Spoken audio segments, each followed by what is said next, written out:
Was there anything that you can tell us about Mount Shasta? Why is it such a mythical place?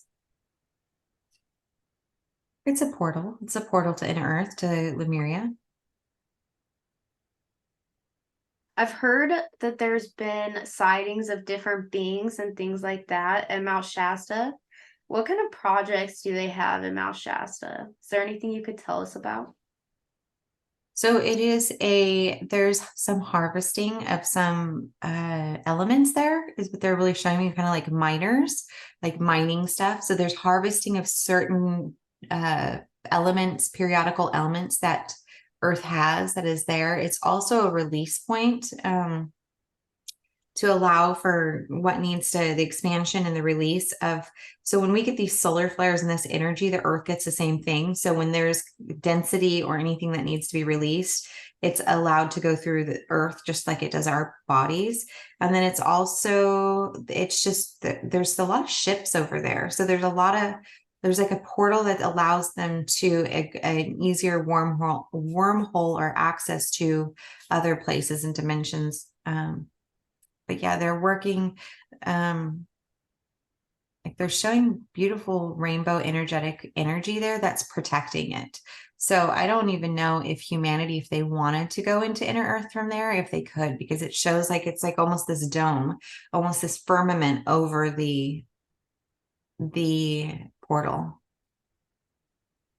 So I heard recently that inner Earth is actually landmass outside of us that we just don't have access to.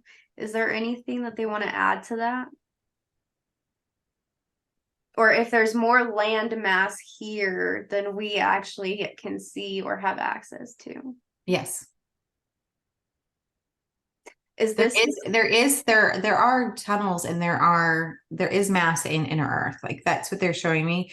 And some of those tunnels are a direct passageway. So say the earth's big and what we're being shown is this small amount within the earth. And there's this firmament around it. So it makes it feel like it's the dome that you are able to access these other exterior parts through the inner earth tunnels as one, because that for some reason it's the frequency, like nothing will be let through that isn't supposed to. So humanity, that's why they're saying like humanity can't go through because they're being heavily guarded.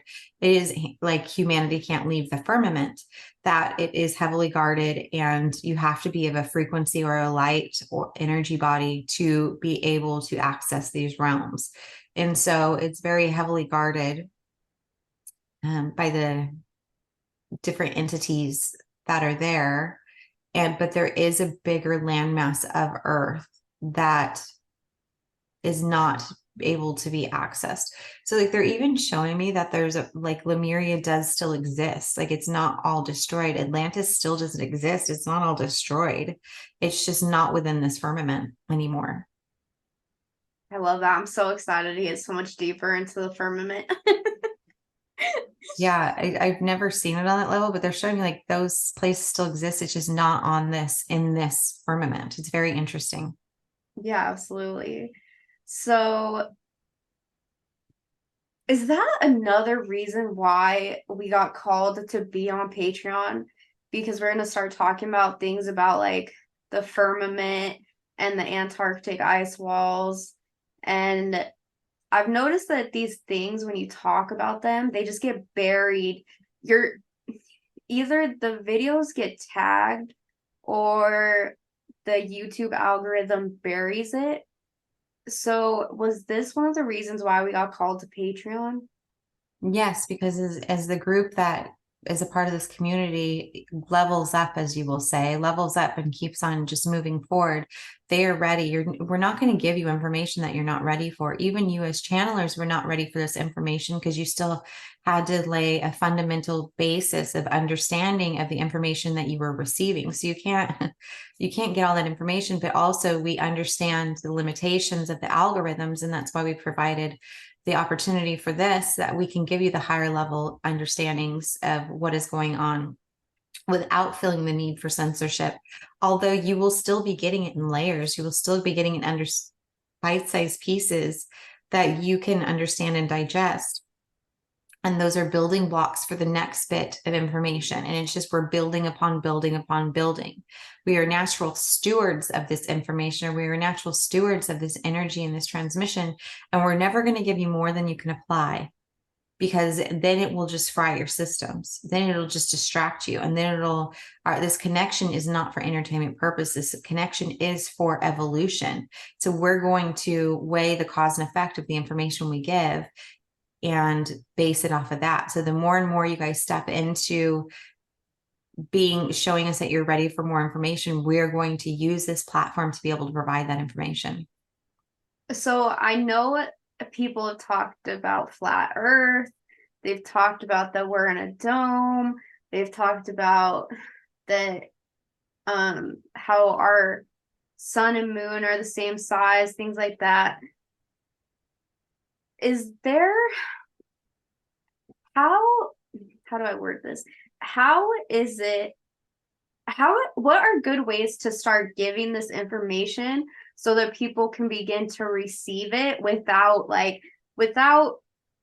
it overfrying their nervous system, honestly? Well, we have been using Hollywood to do that. We have been able to put information out there as an entertainment basis because people are in a more relaxed state. They're not feeling like their ideas and their beliefs and their ego doesn't feel like it needs to protect the information, and the ego sees it as entertainment basis. But it also allows those times for reflection of like what ifs. And so the movies and everything that on this, where in the past like 50 years have really grown and evolved, and now you have these Marvel universes, these whole universes that of information and tools that we're using to help ease people's central nervous system, so that when they actually do have that reality happen in their own lives, that they don't feel as much as a threat to it, and that it doesn't feel like their body doesn't need to engage in a place that they feel like they're going to die and set off all these alarms and triggers. So we've been giving the information slowly. And even the more and more of even the past 10 years of the light worker community, the healers that have come out with so many different modalities of energy work and conversations and YouTube and all these different things that we've used, it's laying those layers of letting the guard down. The fight or flight doesn't need to feel like it needs to engage. So it's just how those things are already happening. So anything that you do to help bring this information forth in a non-threatening way, and threatening way is like forcing it down people's throats. And that's when people's egos start to feel like it needs to take over, and people stop consciously engaging in those conversations. So, really just be authentic in yourself. Really, we allow for human free will. So if it's not solicited, I would say as a collective, you would want to maybe not engage in it. You just can speak your truth, but it doesn't have to be aimed at them specifically, like whoever you're aiming it at, and just be who you are. I love that. So because I feel like I've known what the firmament is for a while. It's just like recently where I actually saw it. And I mean, it is surprising. It takes a while to integrate the information. So, do you feel like humanity is at a place where me and Carrie can really begin teaching this to others? Of the firmament, yes. Okay, The perfect. ones that don't resonate, they won't be on your timeline. They won't receive it. Okay, beautiful.